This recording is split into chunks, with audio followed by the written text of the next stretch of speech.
Hi, Otaku Recapped here. Today, we're going to talk about the most watched anime TV series currently airing, called Solo Leveling in the action and fantasy genre. Spoiler alert is on, watch out and take care. The beginning of an unstoppable journey, episodes 1 to 4. At the start of the first episode, we're taken back to events from 3 years ago on an island called Jeju. The Navy is stationed far from the island waiting. One officer approaches the captain and requests to join the battle, but the captain replies, "This is not a battle where we or our weapons will make a difference. We must leave this fight to the hunters and trust them." We then witness a strange battle unfolding on the island. Humans are fighting against giant ants, but these aren't ordinary ants. The smallest of them is the size of a fully grown man or even larger. Surprisingly, the hunters are losing the battle.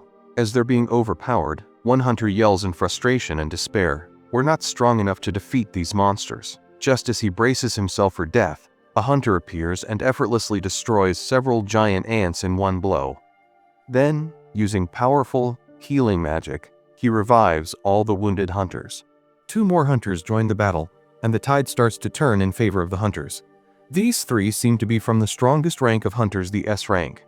The story revolves around a world where, over a decade ago, mysterious gates leading to other realms began to appear. On the other side of these gates are magical creatures and monsters. No human weapon could stand against them, so individuals who awaken special magical abilities to fight these creatures were called hunters. Weakest to strongest, EDC, BA and S. S rank was the rarest and most powerful. They were ranked from weakest to strongest. A, D, C, B, A, and SS rank was the rarest and most powerful.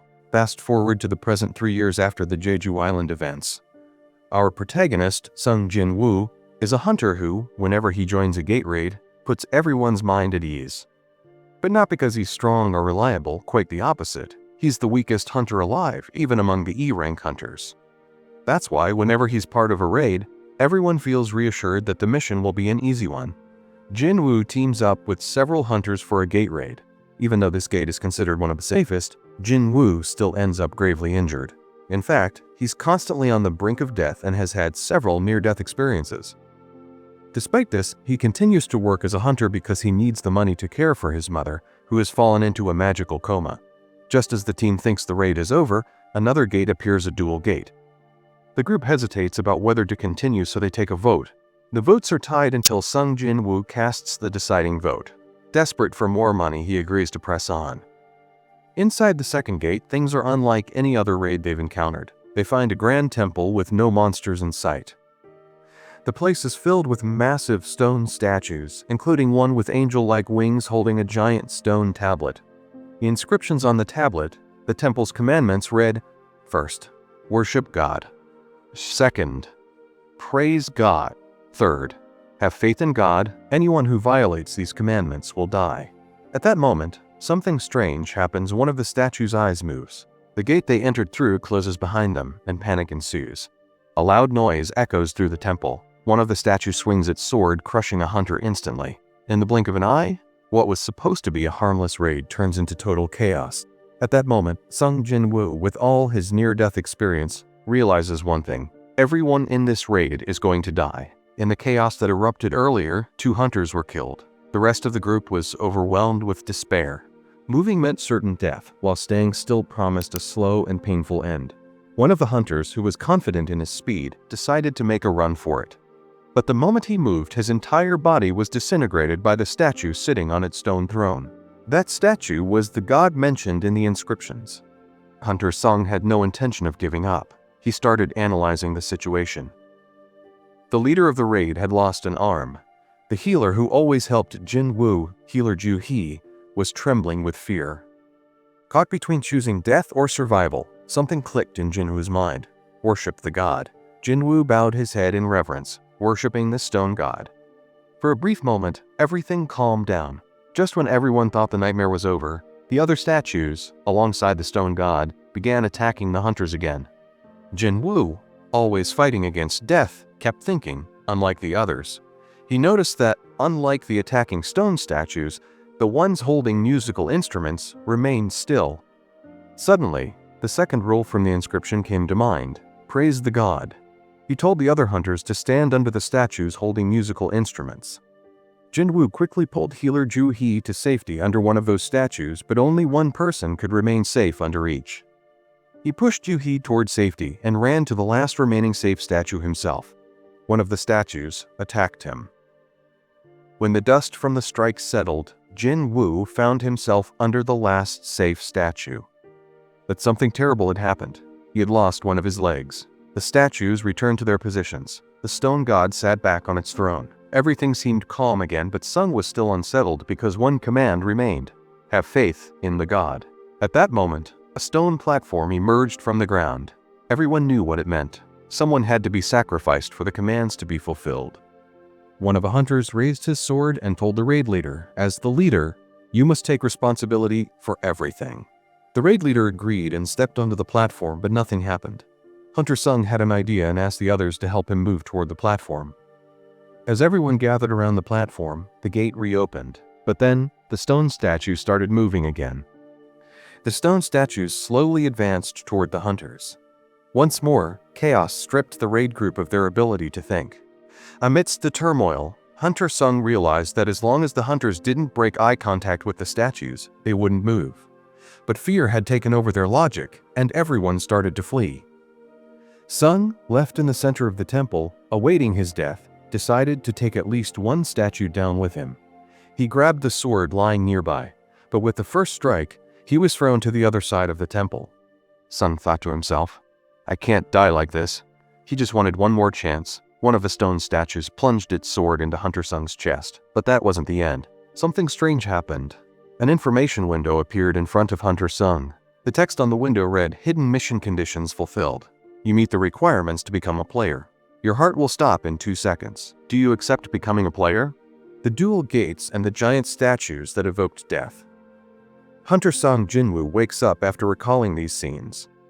He looks around, panting, and is surprised to find that his body has completely healed.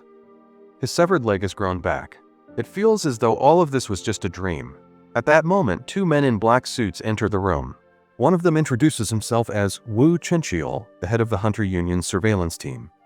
The other man, Kan Cheek, is also from the Hunter Union. They explain to him that everything really happened, and it wasn't just a dream. Hunter Songchil, who was the leader of the raid, lost one of his hands and might retire. Hunter Li Jui is undergoing treatment for psychological trauma and might quit being a hunter. But the strangest part of the story was that when the rescue team went to help Hunter Song, they found no trace of the temple or the statues. It seemed like that part of the event had been just a bad dream. At the same time, they tell Song that he might have experienced a phenomenon called awakening again. Those who experience this after initially awakening and becoming hunters are called reawakened. Though this phenomenon is very rare, those who went through it reached rank A and sometimes even rank S. Jinwoo, seeing this as his chance, happily uses the Hunter Union's magical power detector to measure his strength. But the result was contrary to what he expected. His magical power was only 10. Even the weakest individuals at rank E had at least 70. The Union officials leave him to himself. But no one asked him about the strange window that appeared before him. It seemed that only Jinwoo could see this information window. Just then, Jinwoo's sister, Gina, enters the hospital room and asks him why he's always the one who gets hurt. But Jinwoo is still thinking about the information window and its meaning. Gina, now sure that her brother is fine, leaves so he can rest. The information displayed inside the window was as follows. System notification.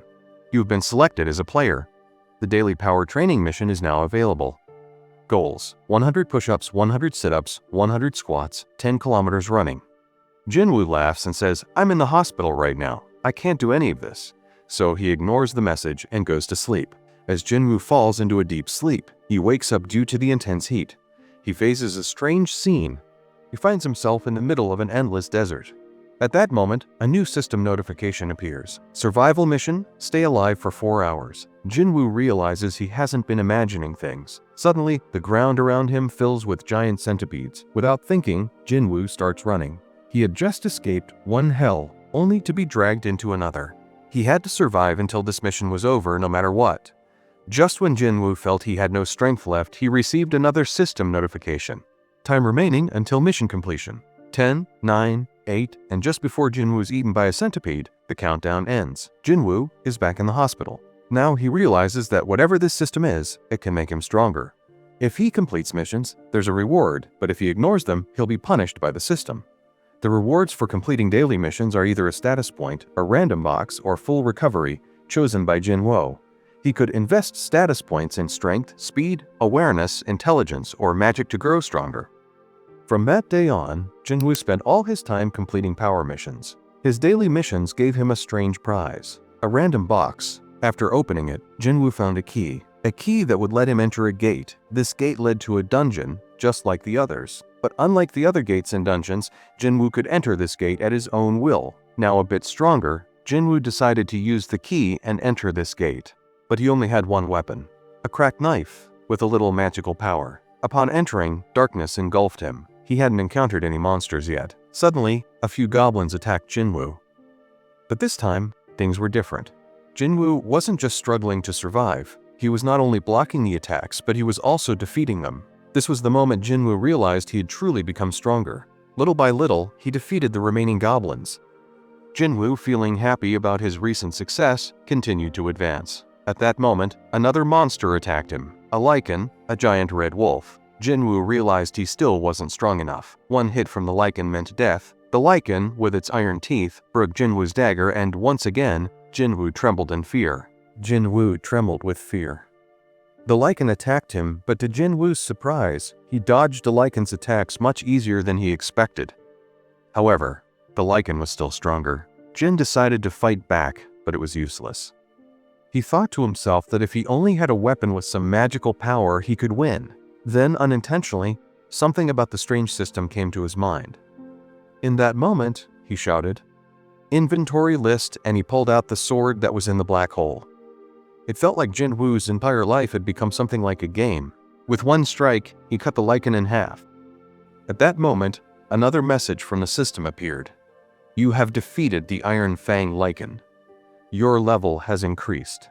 Then, Jinwoo's small wounds healed, and he felt a lighter sensation. At that moment, he thought of only one thing. As long as he had a weapon, there was nothing to fear. 2 more lichens appeared. The situation had changed, and he could now fight them. Jin swung his sword at the enemies. One lichen tried to crush the sword with its teeth, but Jinwoo managed to defeat it. The second lichen experienced something at that moment. Fear. Fear driven by instinct, which forced it to flee. Jinwoo, tired, took a short rest. While checking the system window, he realized his level had increased to 2. So, real combat increased his level, and even more status points were awarded than completing daily missions. As he continued forward, the battle resumed. Jinwoo's clothes were covered in the blood of the lichens he had killed. He'd killed at least 10 more lichens. He was exhausted, and his sword was nearly broken. At that moment, he found an item called a teleport stone, a stone that would allow him to leave the dungeon. But it was unclear whether he would get such an opportunity to become stronger again, so he decided to continue. In an instant, a strong, fast blow came at Jinwoo. He resisted the blow with his sword, but his sword was destroyed. This time, the creature in front of him was not a goblin or a lichen. The name displayed by the system above the monster was, unlike other creatures, orange. Creatures weaker than Jinwoo were green or at the same level, red. So, this meant this monster was stronger than Jinwoo. The name of the monster displayed by the system was Swamp King, Blue Poison, Kasakai the Venomous Tail. Jinwoo now had to face the dungeon boss without a weapon. But this was harder than anything else. Kasakai struck Jinwoo with its tail. Jinwoo became lost in his thoughts. How could he penetrate these steel-like scales? How could he win this fight? Jinwoo thought to himself, "Although I'm still weak, against those stone statues, you're nothing." Jinwoo let out a scream of rage and charged at Kasakai. It didn't matter how much he was thrown around. He kept going, and at the last moment, with all his might, he clung to Kasakai's neck and put all his remaining status points into his strength. Then, with all his power, he crushed Kasakai's neck and steel scales. But Jinwoo's blood was almost running out in the system. Jinwoo succeeded. Once again, he overcame death. Covered in blood, Jinwoo smiled. Not only had his level increased by several levels after defeating Kasakai, but the system also rewarded him with a dagger made from Kasakai's tooth, and with the system announcement, the dungeon he was in was cleared. Jin Woo returned to the surface. As soon as he returned, he was faced with the chaos that had engulfed the city. A gate failure had occurred on the surface. If gates in dungeons are not cleared within a set time, monsters can enter the surface. Like Jeju Island in the first act, this phenomenon is called a gate failure. Several level E hunters and one level D hunter were fighting, but they couldn't finish off the dungeon boss, and their healer, Jo-hee-san, was trying to help the raid members. However, even after a week, she'd failed to recover from the trauma of the stone statues and was useless. Jin Woo then realized that this dungeon boss was much weaker than Kasakai. He grabbed his broken sword and threw a stone with all his might at the dungeon boss. This hit caused the dungeon boss's defense to break. Then he left the rest to the hunters and, while exiting the crowd, thought to himself, "With one blow, I broke its defense.